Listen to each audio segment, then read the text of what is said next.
A black belt champion kicked a royal guard directly in the face, sending his bearskin cap flying. But when the ceremonial statue suddenly moved, the martial artist's tournament training couldn't save him from what came next. The crowd watched, in stunned silence as years of arrogance met military reality. Now before we continue, let us know in the comments where you're watching from. Also make sure to hit that subscribe button and ring the bell. Now let's get into it. Powerful story. The dawn light cast long shadows across Buckingham Palace as tourists began to gather, cameras ready to capture the iconic changing of the guard. Among them stood Ryan Chen, his designer tracksuit and confident swagger setting him apart from the crowd. At 32, Ryan had built his reputation as one of America's most decorated martial arts champions, with 3 international titles and a chain of elite dojos across California. His Instagram bio said it all: undefeated, untouchable, unstoppable. This is what they call security, Ryan scoffed, eyeing the motionless royal guard standing at attention. He adjusted his custom Rolex, a gift from his latest sponsor. In my world, a fighter who stands still is just asking to get knocked down. The 4 men surrounding Ryan, his training partners and devoted followers, nodded in agreement, their matching team jackets identifying them as members of Chen's elite combat system. They formed a protective semicircle around their leader, an instinctive formation developed through years of tournament competitions.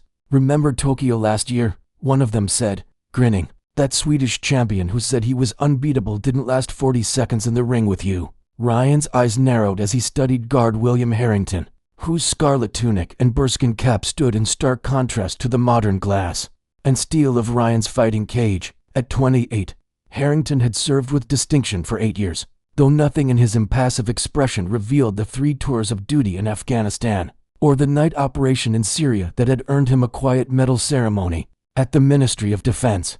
Look at that stance, Ryan muttered, professional assessment mixing with derision. Completely vulnerable, no center of gravity, no defensive posture. He rolled his shoulders, the movement rippling through muscles honed by thousands of hours of training. All that ceremonial garbage would get him destroyed in a real fight. A few tourists nearby glanced nervously at Ryan's group, sensing the unmistakable energy of contained aggression among them.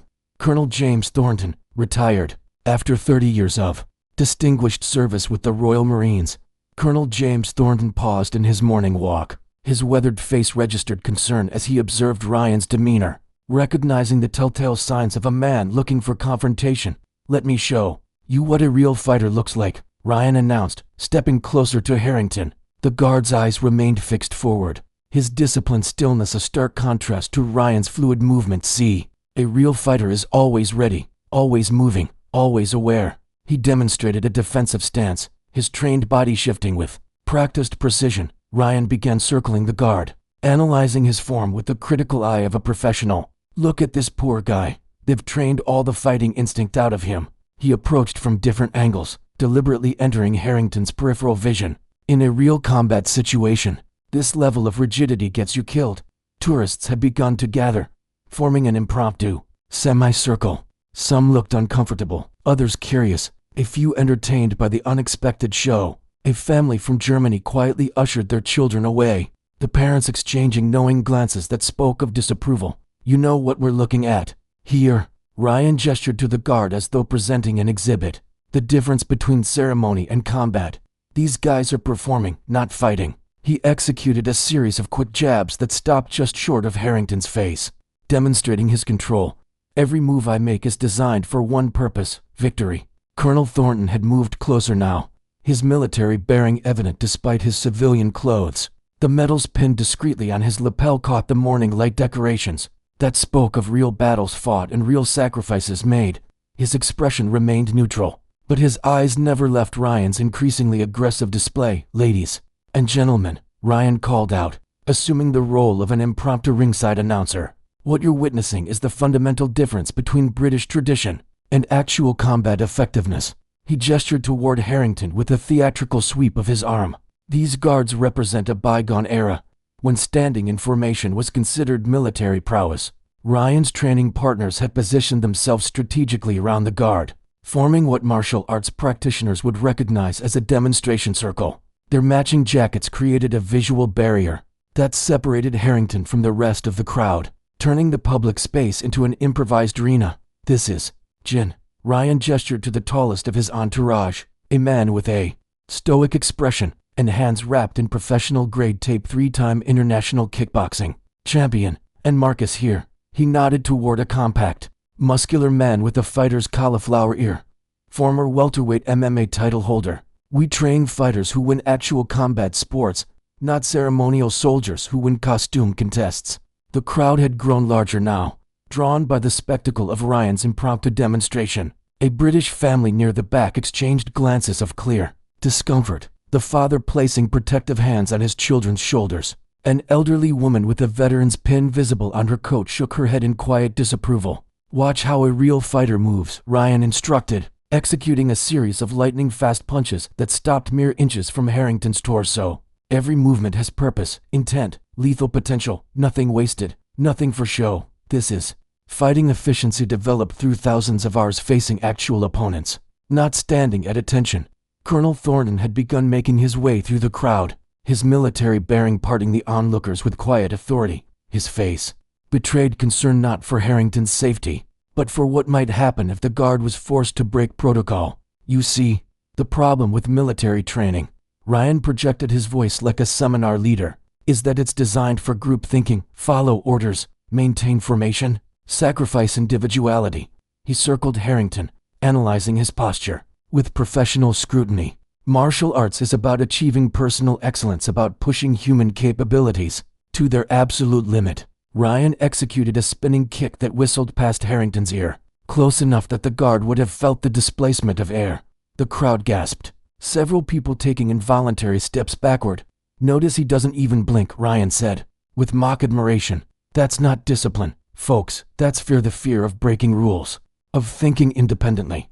He positioned himself directly in front of Harrington, hands on hips, studying the guard's impassive face. In my dojo, I teach people to overcome that fear, to react, to engage with reality. A woman with a young daughter pulled the child away from the scene, murmuring, "This is disrespectful, we're leaving." Several others followed their example, uncomfortable with the escalating tension. "I think we need a practical demonstration," Ryan announced, his voice carrying the practiced authority of a man accustomed to commanding attention. "In competition rings, theory is fine, but nothing teaches like experience." He adjusted his stance, the movement fluid and purposeful. "Ladies and gentlemen, I am going to show you why static defense, the kind these guards represent, is fundamentally obsolete." Colonel Thornton moved forward with urgent purpose now, but Ryan's training partners closed ranks, creating a human barrier between the retired officer and their leader. One of them, a heavy-set man with a fighter's broken nose, placed a hand on Thornton's chest. "Let the demonstration finish, old-timer," he said, his tone conversational but his intent unmistakable. "Educational purposes." Thornton's eyes narrowed. "That guard is not what you think he is," he said quietly. "Your friend is making a serious mistake." Ryan had begun a meticulous warm-up routine, stretching his shoulders and neck with practiced efficiency. "The most dangerous delusion in combat sports," he lectured, rotating his wrists, "is believing that tradition equals effectiveness. These guards stand here looking impressive, but they've sacrificed practical skills for ceremony. Now, for my final demonstration," Ryan announced, his voice taking on the quality of a ringside announcer. "I'm going to show you exactly why this type of static defense fails against modern combat techniques." He moved into position, his stance shifting subtly into what trained fighters would recognize as a competition-ready posture. In a real combat situation, maintaining situational awareness is critical. This guard has surrendered his awareness to ceremony. Ryan began a complex approach sequence, the kind used to set up championship-winning strikes. His training has made him vulnerable, not strong.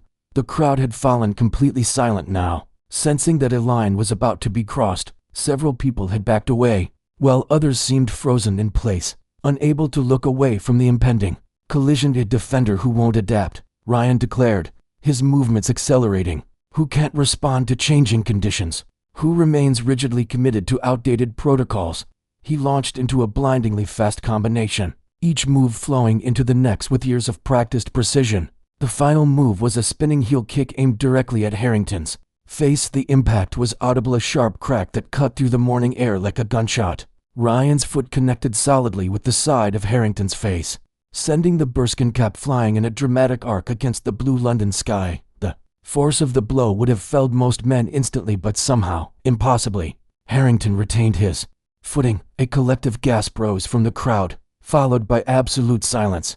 Time seemed to stretch and slow, each second extending into an eternity as the burskin cap completed its arc and landed on the courtyard stones with a muffled thud. Ryan recovered his balance with practiced efficiency, a triumphant smile beginning to form on his lips. And that, he announced to the stunned audience, is why his words died in his throat as he registered what was happening before him. Harrington hadn't fallen, hadn't staggered. His head had snapped sideways with the impact, but his body had absorbed the blow with the resilience of someone who had endured far worse. A thin line of blood traced its way down from his temple, but his eyes, now locked directly onto Ryan's, for the first time showed no pain, no fear, only a cold, focused clarity that experienced combatants would recognize immediately. "Oh," one of Ryan's entourage whispered, the bravado evaporating from his voice. For a heartbeat, nothing moved. The crowd held its collective breath. Colonel Thornton had stopped speaking into his phone, his expression shifting from concern to something closer to grim anticipation. Then Harrington moved. It wasn't the clumsy response of a ceremonial figure unaccustomed to actual combat. It was the precise, economical motion of a predator who had stalked targets through mountain passes and urban conflict zones.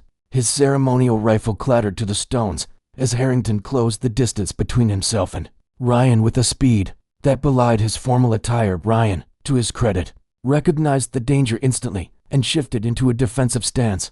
"Now we're talking," he said, but the confidence in his voice had hollowed. "Let's see what they actually teach. You soldiers." The guard's first strike interrupted Ryan's taunt with brutal efficiency.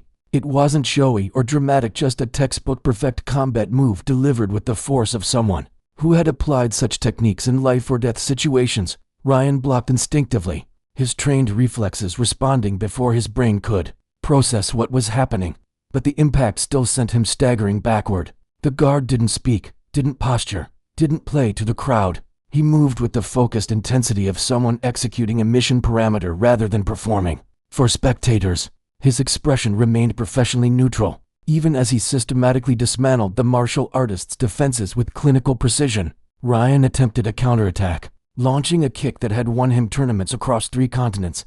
Harrington caught the leg in mid-air and, with one decisive motion, Harrington took the champion to the ground.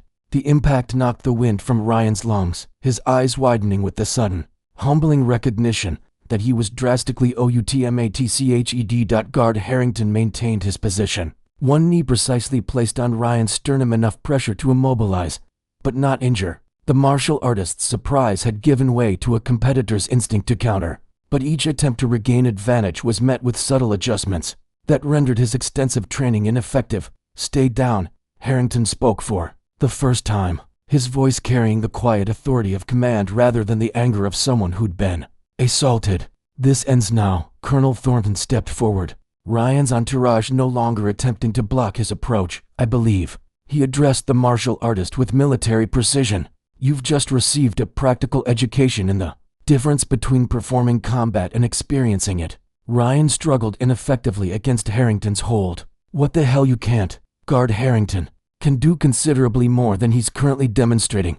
Thornton cut him off, his tone conversational yet edged with steel. Before his assignment to the Queen's Guard, he served with the Special Reconnaissance Regiment for combat deployments. 2 distinguished service commendations. He paused, allowing the information to sink in. "The ceremonial duties you've been mocking require the highest levels of discipline from soldiers who've already proven themselves in actual combat." The crowd had reformed at a safer distance, their expressions a mixture of shock and dawning understanding. Palace security personnel were approaching rapidly across the courtyard, their radios crackling with urgent communications. "SRR," one of Ryan's training partners repeated, his previous bravado completely evaporated. "Those guys are not to be trifled with," Thornton finished for him. "Quite right." Harrington maintained his position, his breathing controlled, and even despite the exertion of the brief confrontation, the thin line of blood from Ryan's kick had traced a path down his cheek, but his expression remained professionally detached, the same focus he'd maintained during night operations in environments far more dangerous than this palace courtyard. "Every guard standing ceremonial duty," Thornton continued, addressing not just Ryan but the gathered tourists, is an active-duty soldier with extensive combat training and, in many cases, battlefield experience. The discipline you mistook for weakness, Mr. Chen, is the same discipline that keeps them effective in situations where your tournament training would prove fatally inadequate. Ryan had stopped struggling, a new awareness dawning in his eyes. He moved like I didn't expect. No, you wouldn't have. Thornton nodded. Competition fighting and combat operations develop entirely different skill sets. Your techniques are impressive in controlled environments with rules and referees. Guard Harrington is effective in environments where the consequences of failure aren't measured in lost points. Palace security had arrived now, surrounding the scene with professional efficiency. Their commander, assessing the situation at a glance, approached Colonel Thornton with respectful recognition. "Colonel, sir, we'll take it from here." Thornton nodded. "I believe Guard Harrington has the situation well in hand, Lieutenant." Mr. Chen here decided to test the reflexes of the Queen's Guard. In a rather direct fashion, the security officer's expression hardened as he took in the scene, the bearskin cap still lying on the stones, the thin streak of blood on Harrington's face. "I see. That's a serious offense, sir." "Indeed it is," Thornton agreed. "Assault on a serving member of His Majesty's forces, disruption of ceremonial duties, and I suspect several other charges that the Crown Prosecution Service will enumerate with their characteristic thoroughness." Harrington looked to his commanding officer for instruction. At his subtle nod, he released his hold on Ryan, rising to his feet with the same fluid precision that had characterized his response. He stepped back, resuming a posture of parade ground, attention despite the absence of his bearskin cap. The tourists had formed a respectful semicircle around Colonel Thornton, their cameras forgotten as they absorbed the reality of what they had witnessed. The retired officer stood with parade ground precision despite his civilian clothes. His bearing was that of a man accustomed to explaining difficult truths with clarity. "The uniform these guards wear," he gestured toward Harrington, who had resumed his post with perfect composure despite the thin line of blood still visible on his cheek, "represents far more than ceremonial tradition. It is earned through the same rigorous training that produces our nation's combat forces." An American tourist raised his hand tentatively. "But why have them just standing there, if they're actual soldiers? Seems like a waste of training." Thornton's smile held patient understanding. "An interesting question that reveals a common misconception. These ceremonial duties rotate among active duty units. The soldier standing guard today might have been conducting counterterrorism operations 6 months ago and may deploy to a conflict zone 6 months from now." He gestured toward Harrington with respectful acknowledgement. "Their ceremonial stillness isn't their defining capability. It's simply one expression of the discipline that makes them effective in all aspects of their service." The security officer who had taken custody of Ryan returned, approaching Thornton with professional courtesy. "Colonel, Mr. Chen is being processed for formal charges.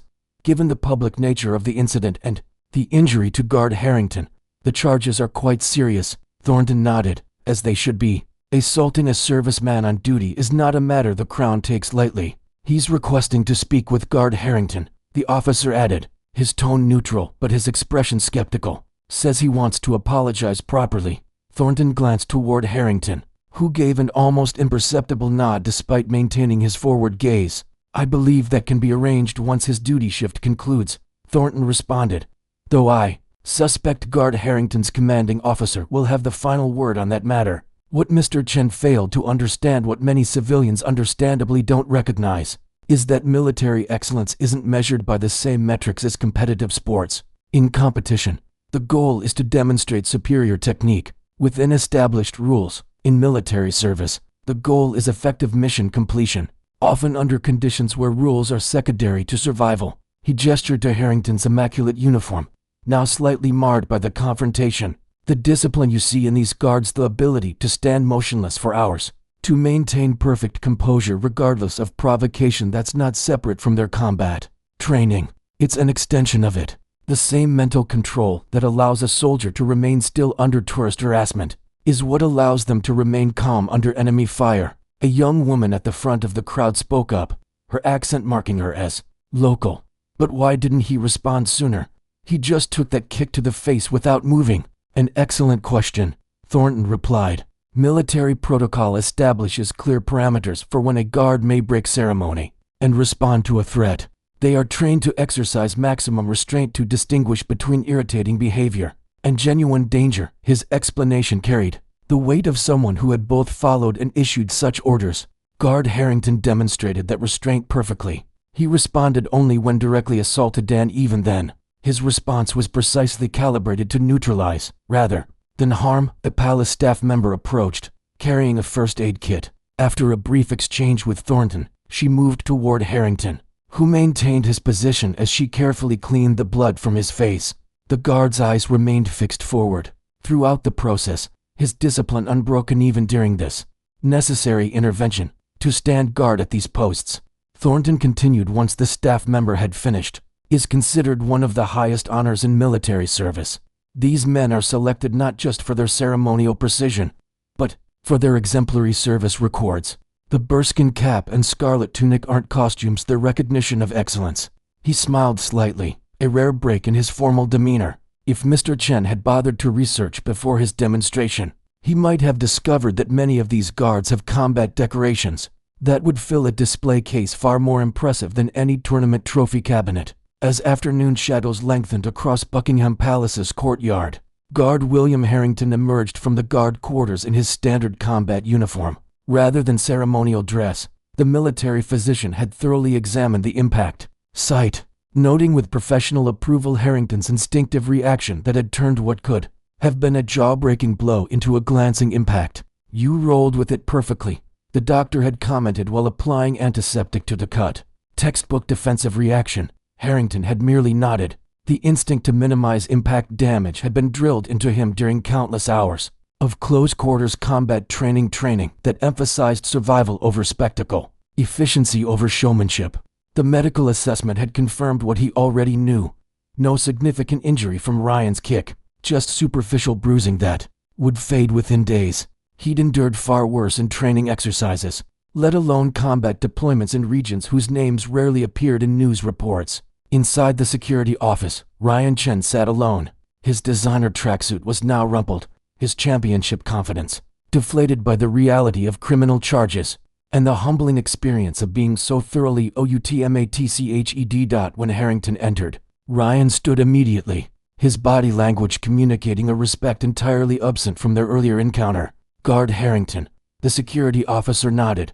"Mr. Chen has been formally charged, but he requested this conversation before processing continues." Harrington's nod was professional, neither friendly nor hostile. "Understood. I'll be right outside," the officer added, stepping out and closing the door behind him. For a moment, the two men regarded each other in silence, the martial arts champion and the soldier, each recognizing something in the other that had been obscured by their roles and Ryan's assumptions.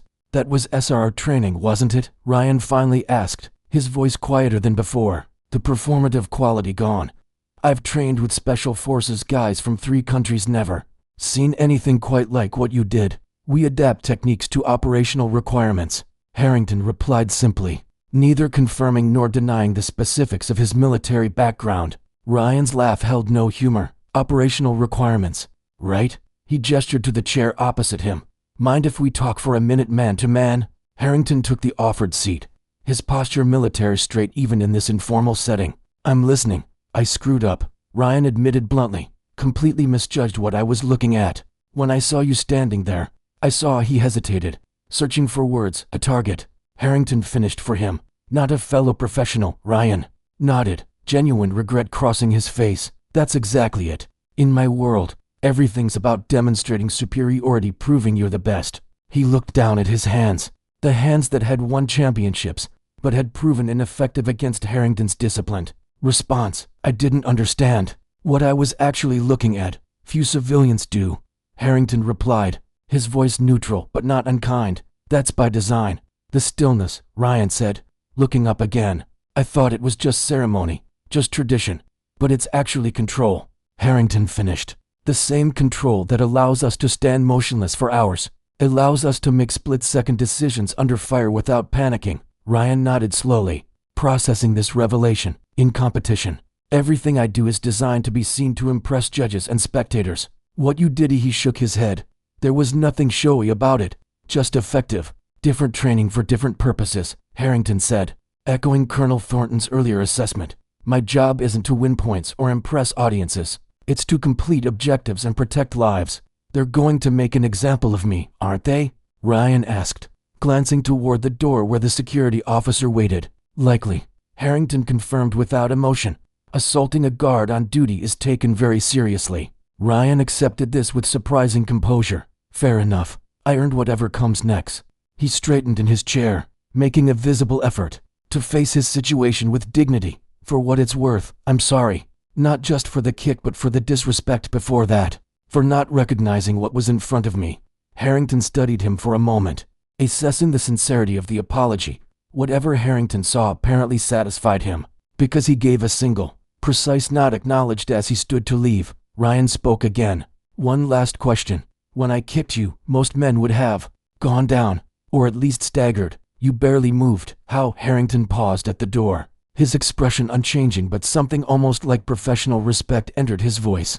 When you've had real IEDs detonate nearby, a kick to the face is just another Tuesday. He left without waiting for a response, returning to his unit and his duties with the same disciplined precision that had characterized his entire response to the incident behind him. Ryan Chen remained seated, faced with the humbling realization that there were different kinds of strength in the world, and that he had only mastered one of the lesser varieties.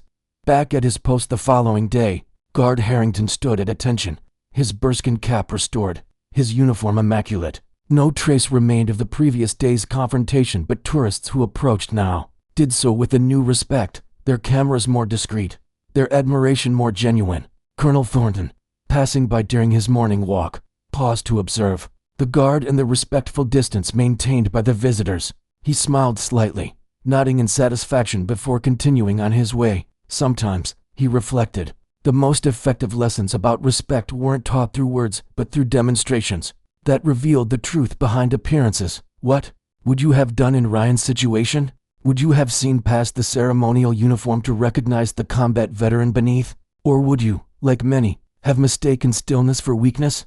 Let us know your thoughts in the comments below. Don't forget to like this video if you learned something new about the Royal Guards. Subscribe to our channel for more stories that reveal the truth behind ceremonial traditions. And hit that bell icon to be notified when we upload our next video. Make sure to check out our previous videos appearing on your screen right now. And we'll see you again tomorrow at the same time with another brand new video.